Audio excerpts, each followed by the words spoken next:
The first question I have for you is how much money do you recommend bettors to bet on games?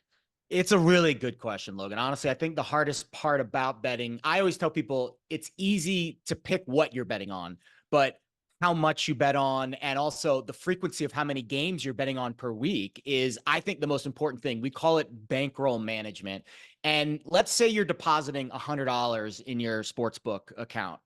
Every bet, this is going to sound really boring, but every bet, if you only have $100 to play with, should really only be $2 or $3. They say about 2 to 3% of your full bankroll is what you should be risking on each individual wager. And I know that doesn't sound very exciting, but the reason we do that is so you don't open up your account, make one bet for $100, and then boom, it's gone. You lose the bet, and then you're done.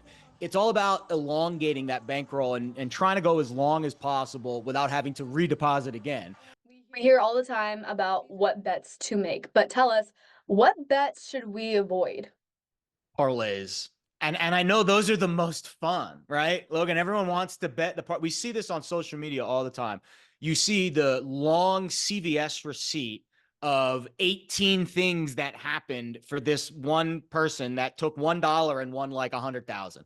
Yeah, what they don't show you is the 500 other bets that they lost that are in that same vein. So I think the key is parlays are not something that you should be only betting on. If you want to bet one parlay a week where you take 5 or 6 of your favorite bets and you throw them together and you put them into a parlay, that's fine. But when you bet a parlay, you have to win every single bet in order for that parlay to win. It's a lot harder and a much steeper hill to climb. So I recommend individual wagers. And I know that they're not as sexy because you have to risk a little to win a little instead of risking a little to win a lot. But over time, that is the better wager to make. And it is a wager that will keep your bankroll nice and healthy throughout the entire football season. We're at that time of year where it's crossover season. We got college football, we got MLB, now we have NFL. How many games a week should people bet on? Well, should I use the old line from Mean Girls? The limit does not exist. The limit should exist. I recommend everyone have that one sport. All right, NFL is back tonight. Let's hear it. What is your best bet for week one?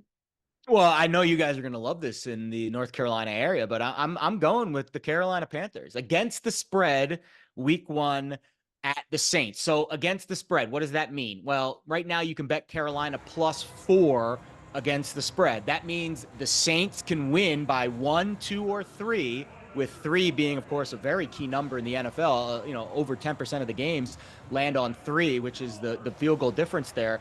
If New Orleans wins by 1, 2, or 3, you still win your bet. If Carolina wins by whatever, you still win your bet. I like taking points and having them in my back pocket week one. Underdogs tend to perform better, especially divisional underdog.